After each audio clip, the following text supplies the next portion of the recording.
Selamat tengah hari guys. Salam sejahtera. Selamat berjumpa lagi hari ini.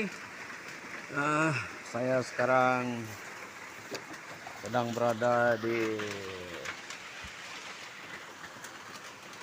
kebun saya.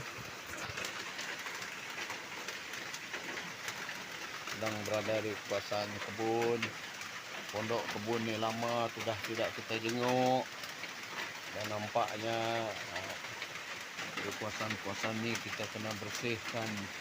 Tapi sangat menyedihkan pada hari ini, cuaca seakan-akan dia tidak mendukung aktiviti kita. Sebab hari ini hujan, jadi kita terpaksa lah berhenti seketika dan mengharapkan bahawa ianya akan teduh nanti, supaya memudahkan urusan kita untuk bekerja di bawah sana lah. Macam pagi ni kita baru selesai menebas sedikit sebanyak rumput lah, tapi belum sepenuhnya kita gunakan ini.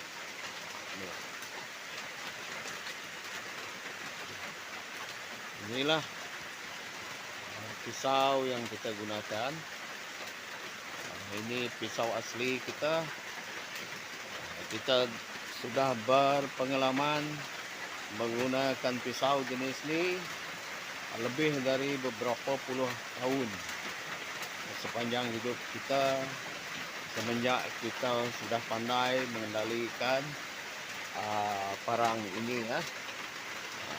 Hasil didikan nenek, datuk kita dan ibu bapa kita yang dari dulu. Jadi kita pandailah mengendalikan dia. Ini sangat tajam dan sangat sesuai untuk menebas, lebih lagi kalau kawasan tu dia rumput dia agak tinggi.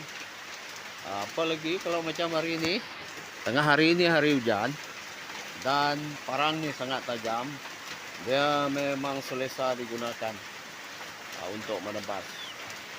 Inilah senjata kita, senjata asli kita dulu, sebelum kita beralih kepada peralatan moden.